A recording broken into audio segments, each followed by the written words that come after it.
8.3, we're going to talk about binomial random variables. So the first thing we want to do is determine whether or not it is a binomial setting. We're going to use something called bins, just like we use socks or those other things we've done in the past, but we're going to use bins to describe if it's binomial. We're going to calculate a single variable, single value probability if it's binomial. And we're also going to make a histogram of this binomial distribution. Okay, and describe its shapes. Remember, shape, skewed right, skewed left, that sort of thing. Okay, so the first thing we're going to do in class is I'm going to give you a test. I'm going to give you a quiz, pop quiz. I'm going to give you 10 questions, but I'm not going to give you the questions or the answer choices. You're just going to write on a piece of paper 1, 2, 3, 4, 5, 6, 7, 8, 9, or 10, and you can answers are either A, B, C, D, or E. So you have a 1/5 chance of getting it right every time. Okay, so there's no question, no answers. Well, there are answers. You have to choose A, B, C, D, or E. Okay, and then I will randomly choose what the answers are, and we'll see how many you got right. Okay. Okay, so that's what we would do in class, and we're going to put all the graphs together. So you could either get 0 right, or 1 right, or 2 right, or 3 right, all the way up through all 10 of them right. Okay, so probably not going to get them right. So how many would you expect to get right? If there's 10 questions, you have a 1 out of 5 chance of getting it right. We would probably get around 2. Okay, that would be our expected value, what we expect. Some of you might be lucky and get 3. Some of you might get 4. Some of you might get 1 or even 0 correct. But for the most part, might even have some lucky people getting 5 or 6 correct. Okay, I doubt we'll have too many out here at 10 correct, but we would have a graph that would look like this. Okay, so this would be skewed right. Okay, so that's the idea of what we're going to be talking about today, and what are the probabilities of getting 1 out of these 10 right, or 2 out of these 10 right, or 3 out of these 10 right. So we just did a kind of a simulation. But the first thing we want to talk about is, how do I know if it's binomial? Okay, so we want to use something called bins, okay, to know if it's binomial. Basically, you can read this in your book if you'd like to. Okay, pause and read it if you like. But basically is this, think bins. Is it binary? So for example, you either got it correct or you did not get it correct. So there's only 2 outcomes. It's either a success or there's a failure. Okay? Independent is one trial independent of the next one. So when you answer these questions, just because you got number 1 right, did it impact number 2? No. So they're independent events. Every trial, everything is independent. The number of trials is fixed. We had a fixed number of trials. There were 10 trials. Okay? We're going to get to something called a geometric, which is we're going to keep going until we get 2 right. You know, that sort of idea. But this, in a binomial, there's a fixed number of trials. There's 10 questions we answered. And it has to be the same probability for each trial. So each trial we had a 1 out of 5 chance of getting it correct. Okay? So if it follows this, we would say that it is then binomial, with n is the number of trials. So in this particular question, we had 10 questions, right? So there were 10 trials, and p is the probability each time. So we had a 1 out of 5 chance of getting each one right. Okay? So it's binomial with n is 10 and p is 5, 1/5. Okay? So I'm going to look at some questions here, and you tell me if these are binomial or not. Let me fold this paper back so you can see better. Okay. Okay, so genetics says the genes children receive from their parents are independent from one child to the other. So we got the independent part. Each child of a particular set of parents has a probability of 0.25 of having type O blood. So they're independent, they have the same probability each time. Suppose these parents have 5 children. There's our number of trials. There's 5 children. Count the number of children that have type O blood. Okay, so either they have type O blood or they don't. Okay, so we have the binary. It says they're independent from one child to the next. There's a set number of trials. There's 5 children, and it's the same probability every time. So we would say this is binomial with n is 5, so there's 5 kids, and the probability of 0.25. Okay. Part B. You shuffle a deck of 52 playing cards. You turn over the 10 cards one at a time and record the number of aces you have. Okay, do we have success and failure? Yep, either it's an ace or it's not an ace. Are they independent though? Do they have the same probability each time? So if I turn 10 cards over one at a time, the probability of getting an ace the first time would be 4 out of 52 cards, right? But the next time I turn a card over, it's out of 51 cards. So the probability is not the same. It's dependent upon what happened before, right? So this would not be a binomial setting. Okay, and you can see that there if you want to. Okay, by definition, a binomial variable has possible outcomes of 1, 2, 3, and etc. until the end of the trials. So something could happen 0 times, 1 or 2, or all the way up to how many answers there are. Okay. So let's take that example of the kid with the genetics. Okay. So we said there were 5 kids, and the probability of getting type O blood was 25% chance. Okay. So we could have 0 kids, or 1 kid, or 2 kids, or 3 kids, or 4 kids, or all 5 kids having type O blood.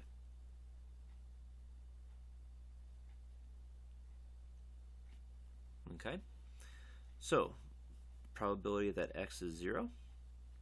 Okay, the probability, that means nobody gets type O blood, right? Okay, so if we think about this one, okay, if the probability they get type O blood is 25%, the probability they don't get type O blood is be 75%. And I need that to happen with the first kid, and the second kid, and the third kid, and the fourth kid, and the 5th kid. I need all 5 kids to not have type O blood, right? For no one to have type O blood. So if I multiply those all together, you get 0.2373. Okay, so we've kind of done that in the past, that idea. Now here's what is different. Okay, remember how I said finding all these individually is kind of hard to do? Well, this one wouldn't be hard, right? Probability that all 5 of them do have type O blood would be 25% times 20 for the second, and the third, and the fourth, and the 5th, right? Basically 0.25 to the 5th power. And if I put that in the calculator here, it's 0.0009. Okay, so not a very good chance that all 5 are going to have that probability. Okay, but if to finding all these here, these are a little harder. Okay, here's the reason why. So the probability that one of them, 1 out of the 5, so it could be the first one that has type O blood, and then the second one doesn't, and the third one doesn't, and the fourth one doesn't, and the 5th one doesn't. Okay, that's one possibility. Or maybe the first one doesn't, but the second one does, and then the others do not. Or could be the third one that has the type O blood. Or, you get the idea here, it could be the 4th one that has the type O blood, or it could be the 5th one.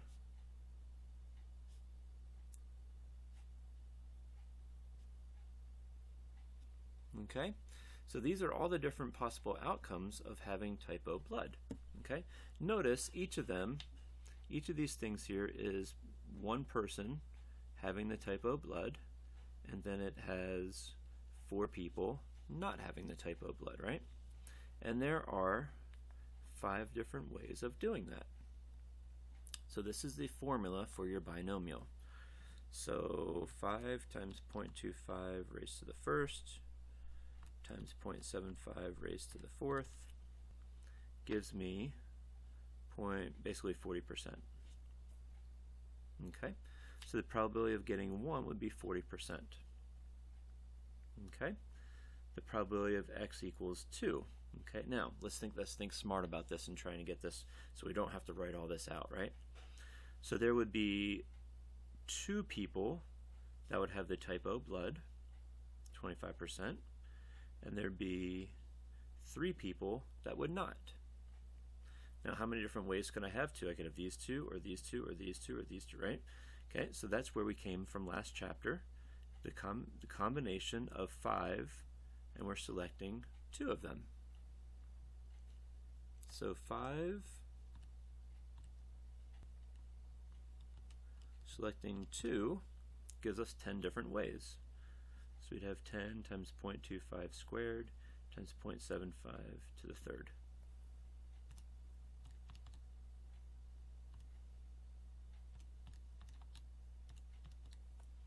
And this gives me 0.26. Okay? Pause and see if you can figure out the third one.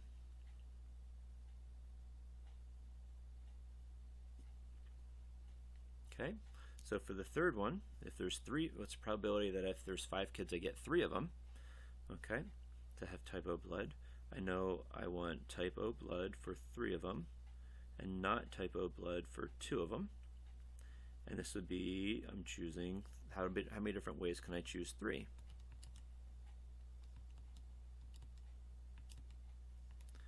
So 5 people, not 10, sorry. 5 choose 3, happens 10 times.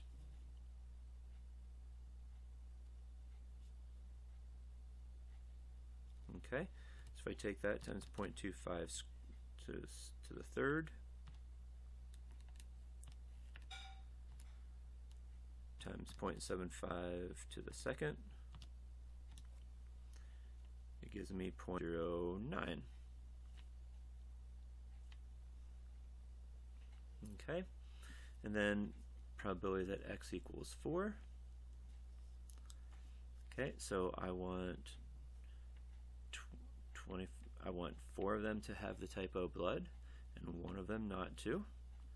And how many different ways are there to choose 4? So there's 5 different ways to choose 4.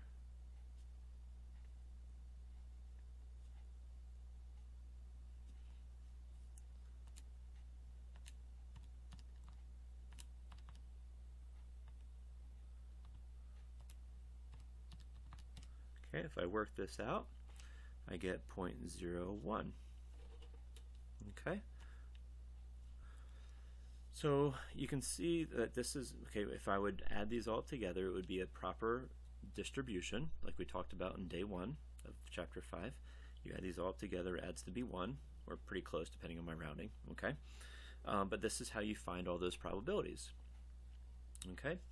So the next thing we want to do is we want to make a histogram out of it, okay? So 0, 1, 2, 3, 4, or 5, okay? So 0 was about 23%.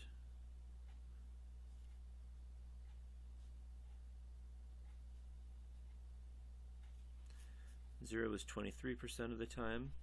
They would have 0. And 1 happened 40% of the time. And then 2 happened 26% of the time. 3 happened only 9% of the time. 4 was 1% of the time, and 5 was almost 0% of the time. Okay? So by looking at this, we can say it is skewed to the right. Okay, in the center, we're going to talk more about center a little bit later of binomial distribution. The expected value, or the mean, right, the center, would be somewhere like 1 point something probably. Okay, so that is basically what our topic was today. We did these 3 things. Determine if it's binomial or not. Okay, either, bins with n and p if it is. Defining a single probability. So we found either a single probability for these, and make a histogram out of it then. So we then want to make a histogram. Okay, so let's do one more example.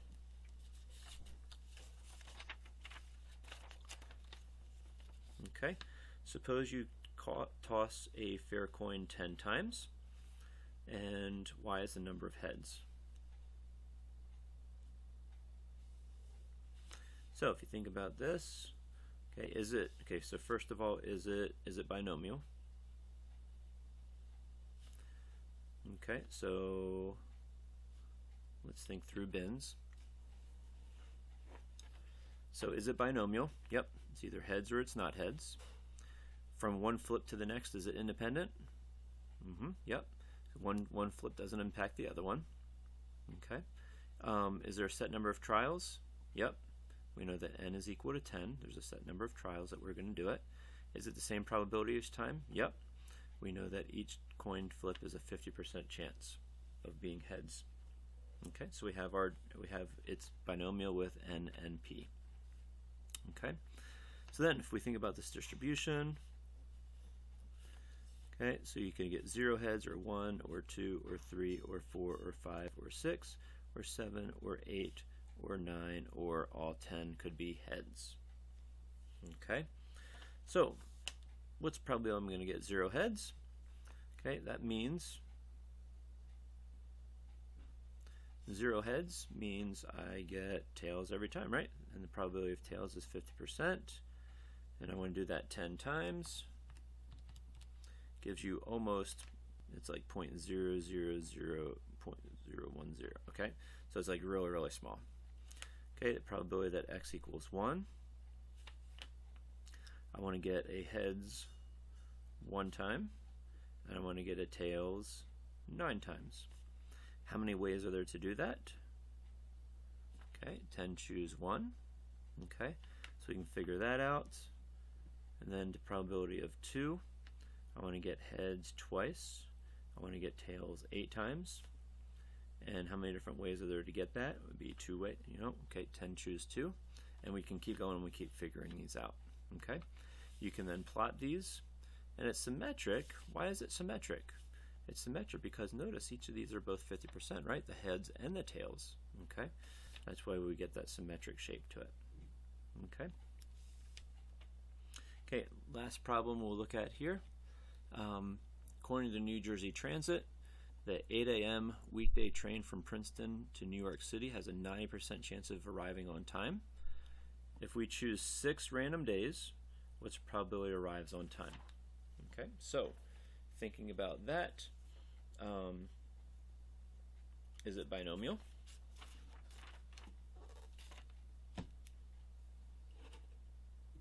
Okay, so let me move this up here. Okay, either it's on time or not on time, so we're good there.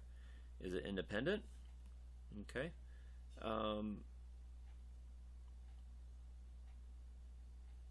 I think from one, we're going to have to, it doesn't really tell us, but we're going to assume that from one day to the next, just because it's late one day, it's not going to be late the next, necessarily change the probability of being late the next day.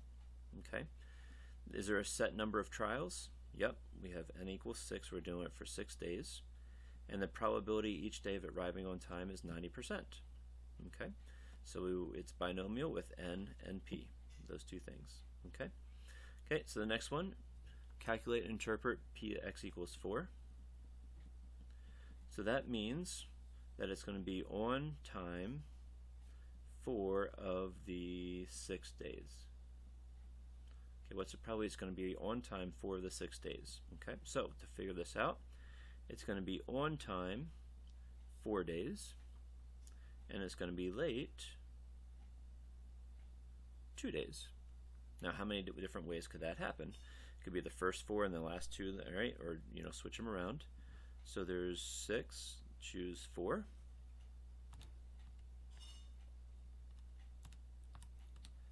So 6, choose 4. There's 15 different ways I can arrange these, right? First, second, third, fourth. Okay, these first 4 could be on time, and then those late, or those 4, and I can just switch them around. There's different ways we could do that. Okay, so to figure this out, we have 15 times 0.9 raised to the 4th times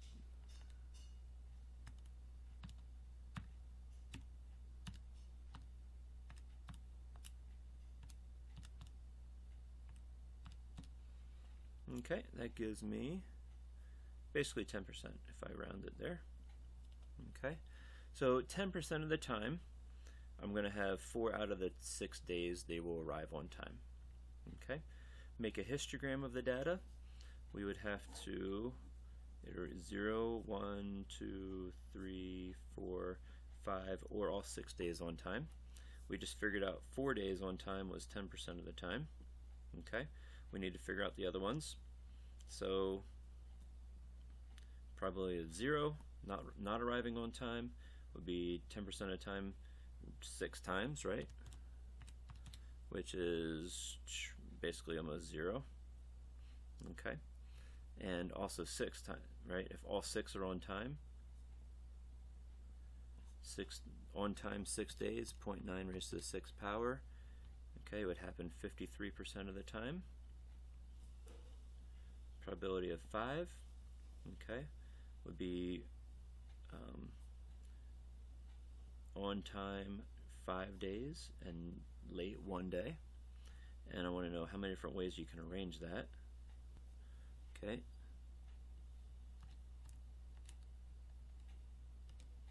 So there'd be 6 different ways. Okay, take that times 0.9 to the 5th times 0.1 to the 1st gives me 35% of the time. Okay, probability of 3. Okay, 6 choose 3. I want 3 of them on time and 3 days late.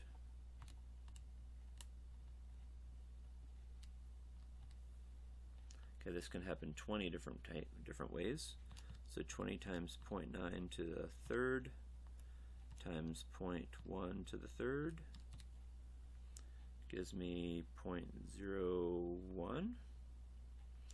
Okay, and these are going to be almost 0 as well. Okay, they're not going to be very much there. Okay, so to draw the histogram,